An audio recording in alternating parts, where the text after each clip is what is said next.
बच्चों आज हम लोग क्या पढ़ने जा रहे हैं? व्युत्क्रमानुपाती विचरण पढ़ने जा रहे हैं। कल हम सभी ने अनुक्रमानुपाती पढ़ा, तो एक तरीके से व्युत्क्रमानुपाती की परिभाषा भी लगभग तुम लोग के सामने आ रही है। तो कोई ऐसा बच्चा है जो व्युत्क्रमानुपाती विचरण को अच्छे से समझा सके?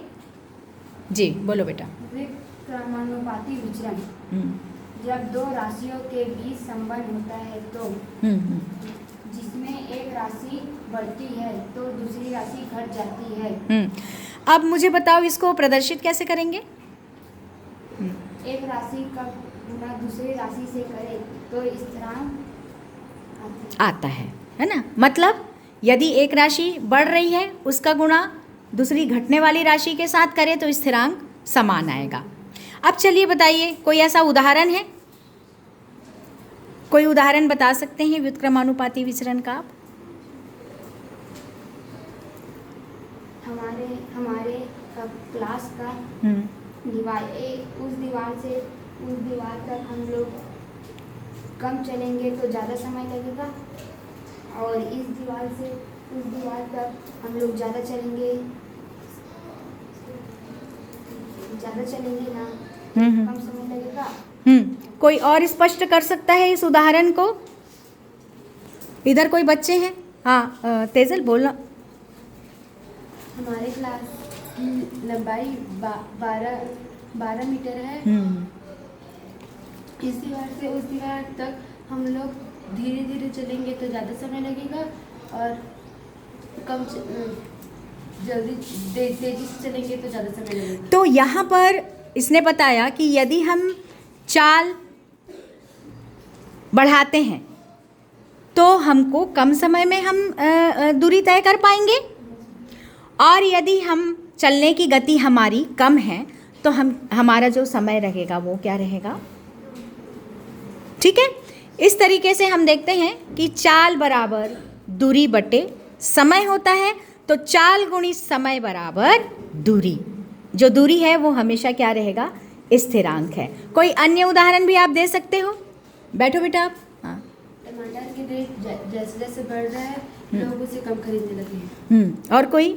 सूरज की रोशनी जैसे जैसे बढ़ रही है तालाब का पानी घट रहा है। तालाब का पानी घट रहा है। हाँ, और कोई? अगर हम पेंसिल का ज़्यादा इस्तेमाल करेंगे तो उसकी लंबाई घट जाएगी। हाँ, यदि पेंसिल एक निश्चित लंबाई की होती है, यदि उसको हम ज़्यादा इस्तेमाल करेंगे तो क्या होगी? उसकी लंबाई छोटी होने लगेगी। हाँ बैठो, और कोई बच्चा? शक्कर का रेट जैसे जैसे बढ़ रहा है लोग इसे कम इस्तेमाल करने लगे हैं। शक्कर का रेट बढ़ता है तो उसके इस्तेमाल करने की गति भी क्या हो जाती है, या उपयोग करने की सीमा भी कम हो जाती है। इधर बच्चों में, लड़कों में कोई और है? हाँ बोलो बेटा। अगर मैं एक पेन से 10 पेन लिखूं तो पेन की स्याही कम हो जाएगी। हाँ, पेन की स्याही कम होने लगी, पेज की संख्या बढ़ेगी, है ना? तो फिर पेन की स्याही कम होने लगेगी। और कोई? उमेश, हाँ बोलो बेटा। के साथ उम्र भी घटती है। हाँ, कौन सी उम्र? कौन सी उम्र घटती है? मरने की उम्र। हमको अभी मरना नहीं है, तो इस तरह के उदाहरण अपन नहीं करेंगे। और कोई बता सकता है? या ये जो पंखा चल रहा है, यदि हम ज़्यादा पंखा, बिजली बिल ज़्यादा आएगा। ये किसका उदाहरण है? अनुक्रमानुपाती। लेकिन यदि हम सोलार लगा लेंगे, सोलर सिस्टम लगा लेंगे, लगाते हैं ना सोलर सिस्टम, तो क्या होता है? जब बिजली का उत्पादन ज़्यादा करेंगे तो बिजली बिल क्या आएगा? कम आएगा।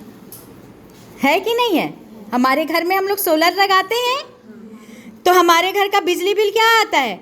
कम आता है। तो कोई उदाहरण ऐसे होते हैं जो अनुक्रमानुपाती में भी आते हैं, और थोड़ा सा बदल देने पर वो व्युत्क्रमानुपाती में भी आते हैं। जैसे ये पंखा का उदाहरण है ना? पंखा का ज़्यादा इस्तेमाल, ज़्यादा बिजली बिल। उसी प्रकार यदि हम अपने घर में सोलर लगा लेंगे, सोलर सिस्टम लगा लेंगे, तो ज़्यादा बिजली का उत्पादन करेंगे तो हमारे घर का बिजली बिल क्या आएगा? कम आएगा। ठीक है, तो समझ में आया? अब यहाँ पे बेटा हम इसको इस तरीके से प्रदर्शित करेंगे, x y बराबर k। यदि x पहली राशि है और y दूसरी राशि है तो उसका स्थिरांक हमेशा क्या आएगा, समान आएगा, जिसको हम किससे प्रदर्शित करते हैं, k से प्रदर्शित करते हैं। अब यहाँ पे एक उदाहरण दिया गया है, ठीक है। एक मजदूर 4 दिन में एक दीवार को बनाता है, ठीक है। तो x क्या है, मजदूर है, और y क्या है, दिन है। मतलब मजदूर और दिन के बीच संबंध है। तो कितना आया, वो 4 दिन में बनाता है, लेकिन यदि मजदूरों की संख्या बढ़ जाती है तो दीवार भी कितने दिन में बनेगा बेटा, 2 दिन में बनेगा। तो 2 दूनी 4। तो हमने देखा पहली राशि का संबंध दूसरी राशि से यहाँ पर निश्चित होती है, जिसे हम क्या कहते हैं, स्थिरांक कहते हैं। समझ में आ गया?